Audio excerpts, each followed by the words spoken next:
Hello. For our next session, I'm delighted to welcome Alasdair Moore, Chief Executive and Co-founder of IDS Group. Alasdair has huge experience in technology across a variety of sectors and works to ensure businesses have quality assurance in their technology and data. He's regularly active in roundtable events, online webinars, and many other social platforms. Prior to IDS Group, Alasdair served as Managing Director of Moore Resourcing, working with companies like Siemens, Accenture, KPMG, and many others. Prior to that, he was an Associate Director with Larsen Group, a retained headhunting and IT recruitment consultancy specializing in digital and technology recruitment, with specialisms in artificial intelligence, machine learning, deep learning, data science, software engineering, and blockchain. Alasdair also serves from time to time as senior advisor to organizations like Taskbox.io. In this session, Alasdair and I will be discussing what it takes to build an agile business, one that can adapt to changing circumstances, what that means for your team and your strategy, and how you can find real opportunities in building your business with resilience at its heart and good quality data to drive it. It's a pleasure to welcome Alasdair Moore. So hello, Alasdair. Very warm welcome to you. Thank you very much indeed for joining us on the summit. Just to kick things off, perhaps you could just tell us a little bit more about what it is you guys do at IDS Group.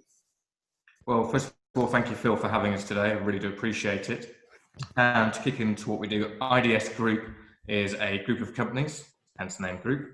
And we have a testing services business, a data quality business, and then a Jira services business. The testing business is, as what it says on the tin, we're a quality assurance firm supporting businesses across legal, retail, financial, insurance, ensuring their systems and their software is of good quality and can launch without fail, whether that's going through a digital transformation or whether that's just purely wanting to do an upgrade. Then we have iData, which is a company that's purely about data quality, and it's a product that either our associates use on their client sites or we can service and provide directly, which we'll touch on later, but it's a really important part of setting up a company to succeed by ensuring that the data they're actually working with is accurate and of good quality. And then finally, the Jira piece is we did find a lot of clients are struggling to manage their licensing, struggling to get the Atlassian toolset to a place where they can see one version of the truth from all their projects. So we help them manage their licenses, make sure it's configured properly, but also make sure the dashboards actually give them information from a high level point of view so they know where they are. And that's kind of like a nice ring-fenced approach to what we do.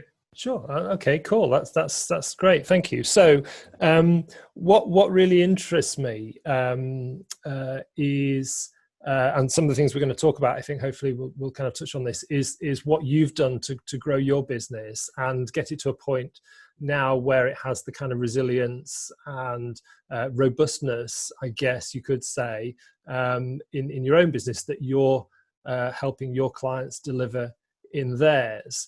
And from our conversations, I think there are three things that have jumped out at me as being particular interest. One is the issue of agility and how one builds a business that has the necessary agility kind of baked into it to allow you to respond to changing circumstances. Part of that then again is what sort of attitudes you have in the business towards the business itself, but also in terms of how you then build your team and the things you need to think about in that context. And then related to all of that, I guess more specifically, what you do as a business is looking at data and what does it mean to have good quality data in a business, and where does that add value. So that was kind of where I thought we'd start. So let's pick off the first of those to begin with in terms of what being an agile business might mean and what value some agility in a business can add. Absolutely. So agile is a word used by many companies for many reasons in many different ways. For me as a business, when it comes down to the business being agile, it's having that capability to be able to pivot and move with the changing times, whether that's a digital transformation, whether it's a sales transformation, marketing transformation, or an internal process transformation. It's being able to move quickly to what the market needs and trends are. And it's being able to, and this is where data quality comes in, but it's understanding where the market is moving. Very simple example of late, we've obviously noticed a huge surge in online sales due to the fact that businesses aren't able to provide or supply demand through a on-site premise, and therefore they've needed to pivot quickly to be able to adapt to that online market. And that's a real sign of where you need agility. You really need to be able to bring your whole team throughout the process together to be able to move and adapt. So are there any kind of particular ways you found it beneficial to kind of build that agility, that ability to adapt into your business? Any particular lessons you think you've learned in that regard? Absolutely. It's something you don't, or I can't personally do on my own.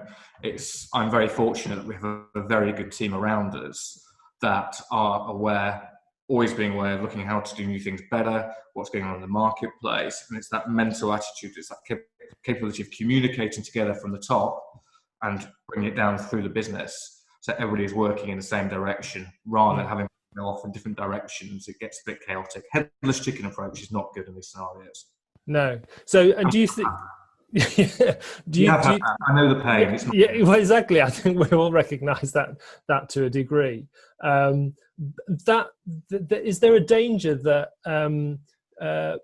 building that capability to adapt and to respond to circumstances into a business means you're just constantly on your toes? How do you think you kind of create a strategy that allows for that, but also provides that kind of consistency, if you like, so that you can see what direction you're going in? Absolutely, couldn't agree with you more. Again, it's one of those, you need to be agile, but it's a balance. Like most things in life, there's always a balance. If you go 100 miles an hour into agility, you're never going to have that consistency actually to stop and actually do anything because you'll be always changing. Understanding what those time gates are for your individual business. And for us, we do a year strategy, but within that, we have 3-month gates where we have a look at our strategy. Is it going in the right direction? Is it working? Are our clients responding to it? Are they liking what we're doing? It's at the end of the day, you are a business, but you are providing a service to a client or a product to a client. And no matter what you think, if your client doesn't like it, you're not going to succeed. So it's that balance of, right, okay, this is our end goal, but all those little processes and systems in place, are they going to get us there? And if it's suddenly looking like we're not, regroup, let's see what's going on in the marketplace, let's try something different. And some of the sorts of changes we've seen may well lead to permanent changes in the marketplace. I mean, you've mentioned around e-commerce, for instance, and there have been some interesting stats that have come out of research done by eMarketer recently that seem to indicate that actually the shift to online purchasing, particularly from a consumer point of view, is growing and is likely to become more permanent. And so businesses that have relied on premises and those kind of more brick and mortar type businesses are going to find it increasingly difficult. And so I guess that ability to adapt and then review your strategy and reshape the business as time goes on becomes even more critical, where these kind of changes, they're no longer just kind of short windows of change. Actually, this is becoming now a permanent shift in the way the market is behaving. And having the ability to respond to that and reshape your business accordingly, I guess, is even more important. Absolutely. You just mentioned bricks and mortar, for example. And again, I'm very fortunate. I have a network of other CEOs and CTOs who I talk to about their business, and CEOs and how they're looking to operate. And just looking on the bricks and mortar part, they're now, and we are looking at it as well, to decrease the size of our office space, saves cost. But also because we can rotate our staff through the office space, and therefore we still get that collaboration feel, we still get that kind of communication, but then we've got the still delivery capability, but without having to have everybody in the same place at the same time. And clients are more receptive to this now because they've had to see how the business copes with being delivered from a remote service. And Mm. it's working. If anything, we're being more productive for clients. But for our own reasons, we want to rotate people through the office space so we can get that innovation going, that collaboration, talking. And a good example of that is we have some very experienced people, and when they're sat in a room and one of them's got a problem, the likelihood is someone else has been and done that and got the t-shirt and can share how to solve that issue. So we still don't lose that, but we still have that flexibility where they can work at home. And I think it will entice more people to come work for the business as well. I think it's very positive. And I think too many people looking at the negatives from COVID and the outbreak. I think there are lots of good positives to come from it as well. So that's interesting, isn't it? Because one of the sort of the next thing we were going to talk about was almost mindset, really, and the attitude of the business, which really is what you're talking about. So I'd be interested to get your view on what some of those positives are, and in particular, just to talk about your view of, well, what does the mindset of the business need to be? What kind of attitude does the business need to adopt, and do business leaders need to adopt? In order to carry forward all the things you've just been talking about in terms of agility and transformation and that side of things. Yeah, I couldn't say mindset is so important to everything, whether it's business, personal health, growth. It's such a key asset to you as an individual, as well as a group of people, i.e. a business. And for us, what's really important, and we did suffer from it in our early years as a business, is we didn't hire the right people into the business to help us get to where we wanted to go and keep going. And once we start putting in a proper recruitment process, which we call the Method A process, it sounds quite scientific, and it isn't, but it does work for us anyway. And I'm quite happy if anyone wants to reach out to me and ask what Method A is afterwards, they can do. But once we put that Method A in process, it's not just about the person's skills and capabilities, it's about the mindset as well. And for us, a mindset is optimism with realism. And what I mean by that is, let's look for what is possible, and if it's a reality of being able to do so. Everybody in the business also has that outlook of they can achieve something and do it and do more for the client, more for the business, rather than just, I'm here to do a job, I'm going to work from 9 to 5 and sign off. That doesn't work for us, and it doesn't work for our clients either. So we did that in the early days. So you're looking for that, if not that mindset from the outset, at least the propensity for it. But Absolutely. Then how are you then fostering that once somebody's in the business? How do you foster that? How do you continue to grow it and motivate that sort of mindset? Absolutely. So we have monthly meetings, which we do by Zoom, obviously, because we have people around the country and in different locations, some in the US. And what it's all about is that kind of from the top down approach of, this is where we're going, this is what we've achieved for the strategy so far. In fact, we're doing a monthly meeting this morning and I'm about to update on the strategy place. But it's showing people what we are achieving and what others have achieved within the business to make it happen, and how it's not just myself and the other co-founder, James Breers, who've made this happen. It's them as well. And it's from their attitude of thinking like this that has got us to where we are today. And it's kind of constantly talking to them about, we call them stand-ups, and lots of companies have stand-ups, I know, but on that stand-up call, we'll ask, what have you achieved this week? What are you going to achieve next week? Where did you struggle and why did you struggle, and how can we learn that as a business? And it's loads of incremental little changes that create that bigger change in the long run. And it's them being a part of that. There's a great book, if anybody wants to read it, it's called The 1 Minute Manager. Fantastic book, highly recommend it. And it's really good at helping you understand how to manage and managers to manage teams. It's really good. Yeah, and it's all about, not for the first time, this has come up actually with contributors to the summit, this idea of taking your team on the journey with you. It's constantly communicating. They're essential. They're everything. Absolutely, but how often do you come across situations where it's kind of us and them, where you've got this kind of leadership with maybe a vision for the business or a sense of strategy and where they want to take the business, and just don't take the team with them at all because the communication isn't there, the feedback loops aren't there, there's no opportunity for members of the team to actively engage in the process of moving the business positively forward.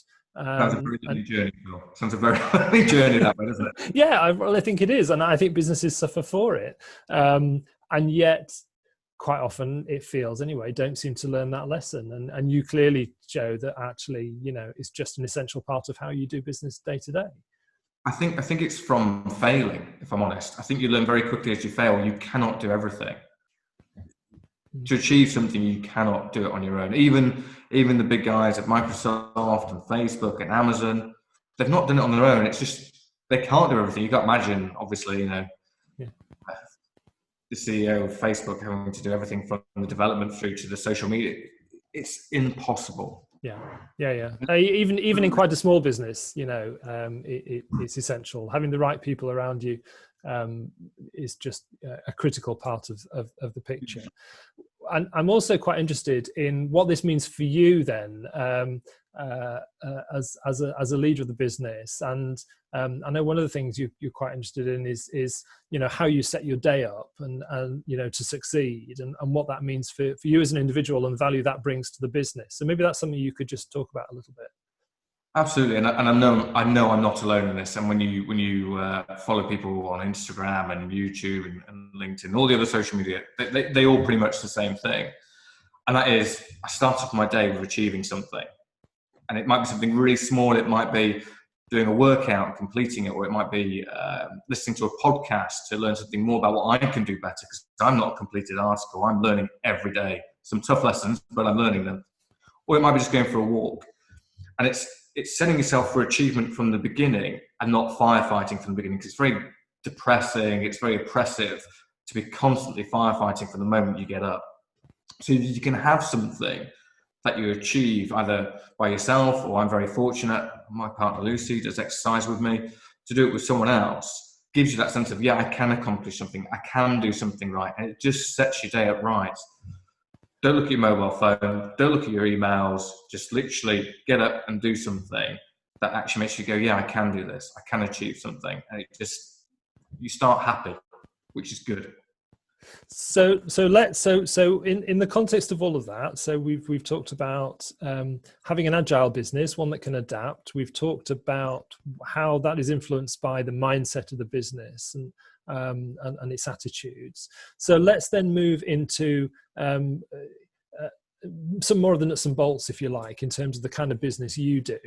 And you've talked about good quality data and having the data in the business that allows you to take some of those decisions, strategic decisions, quite often, I guess, tactical decisions. Yeah. What does it mean to a business to have good quality data in it, and what might that data look like? I mean, maybe there are some, for instance, some key aspects to that picture that it would be worth people thinking about. Yeah, I mean, it's a difficult one to answer that, Phil, only because there's so many areas where data quality has a positive outcome on a business. And in the same respects, if you've got bad data, it creates a negative outcome. And don't get me wrong, it's a small piece in the big puzzle of how to make a business successful, as you quite rightly say. And you need to have a proper data strategy in place. I don't care what anybody says. As we move forward as businesses, you need to have a proper data strategy in place to ensure you will succeed as a business. Fact. And the quicker you get on board with that, the quicker you will succeed. And again, it's how do you approach your data strategy? And a lot of people, I do apologise, someone's calling, and that's the greatness of working from home nowadays. Absolutely right. Yeah. And I'll go back to the data quality piece, because yes, that's selfishly what we do for businesses. But I'll give you an example. If you are a CFO of a large business and you're wanting to understand where your business is going over a 12-month period, whether it be from a profit and loss, whether it be from a cash flow perspective, and your numbers aren't correct, and then you go back to the board and the business makes a decision on those bad numbers, which then creates a situation where the business can't move forward, it actually goes backwards because you've invested in something that you thought was a good supply and demand scenario, it wasn't, then suddenly you're in a bad situation. If your data is accurate and of good quality, for example, within your financial system, whether that be your PMS or your ERP or whatever it might be, you've got a better chance of making more accurate outcomes and being more confident going to the board saying, I know these numbers are right. I know for a fact we've sold more of let's just say 4x4 cars this year rather than your family saloons. Therefore, we should put our money more into making more SUVs, marketing the SUVs to the market, because we will create more sales, rather than let's sell saloons because no one's buying saloons at the moment, because we're noticing the market has shifted due to our figures over the last 6 months and what we project over the next 6 months. So that's just one example from a CFO's perspective. Then you've got data quality from the marketing side. And by the way, there's lots of other examples I could use, but I know we don't have much time and I don't want the audience to fall asleep. We've also got the marketing side of the business, who want to be constantly going out to market, selling a message, letting the consumers understand what they're doing, understanding what the consumers are doing themselves. Now, if the data quality isn't right in their CRM and the information they're bringing back, how do they know what to tell the audience? How do they know what the audience likes? Even worse, what happens if their addresses aren't put in properly? What happens if their email addresses aren't right and you aren't actually reaching them in the first place? And you'll do an outbound marketing campaign and maybe get 2 or 3 responses and you go, oh, this isn't good. That probably means our message isn't right. Or that might not be the case at all. It just might mean you only had 50% of your database actually with correct email addresses and 50% were wrong, and they might have been interested in your message. So that's marketing. Sales, again, it's so key for a sales team to have good data quality and good data. I mean, imagine if you were talking to a client and by a touch of a button, you can have a look exactly what your history is, what they've talked to you about, what's influenced them in the marketplace. You can really have a good conversation with them. But then if you have bad data, which you don't understand what they bought 2 months ago, what the competitors are supplying them, you can't build that proper picture. And again, data quality is essential. Because if you start telling the wrong message of what you're selling to them or talking to them about, they're going to go, why is this guy talking to me? He doesn't even know me or what we need. So that's on the sales side. I could go on, Phil. So. Yeah, no, I'm sure this is. I know it's an area you have some interest in. So I guess I've always taken the view that the data you have in your business is one of the biggest assets in your business, and because it tends to be the thing that drives the depth of quality that you have with your relationships with customers, and that's because it's informing what you do. It's giving you valuable information about how they're responding or not responding, and all those sorts of things. You can also monetize data now as well, Phil. Sorry, say again. You can actually monetize data. Great guy on LinkedIn, follow him, Doug Laney. Very interesting gentleman, talks about how to monetize data. But I think it would surprise a lot of people to know Rolls-Royce makes most of their money out of selling data. Right, okay, that's news to me. Not engines, not cars, selling data, which they collect when their planes are flying around the world from their engines. Right, oh, so they're collecting sort of engineering data. Annual data, obviously when they're flying around the world, they can see what the planes can bring in information about what's going on around the Earth, information about what happens when you go at velocity. It's very interesting. Very, very smart stuff. Anyway. So thank you for all that, Alasdair. Really, really interesting stuff. If people want to find out a bit more about you and your business, where can they go to do that? Well, as I said earlier, we are actually always changing and looking how we can change for the better good. And we're updating our website at the moment, going for a digital transformation ourselves, Phil. But they can go to www.intelligent-ds.co.uk. And the new website, if anybody would like to see it, is going to be launched on the 1st of August. Fantastic. Oh, we'll look forward to that. I'll make sure everybody has your details so they can go and find out a bit more about you. Thank you very much indeed, Alasdair.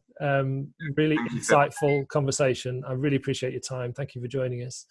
And I hope everything continues to go well with IDS. Indeed. Fingers crossed. Fingers crossed, and for you too. Thank you very much indeed. Take care. Thank you.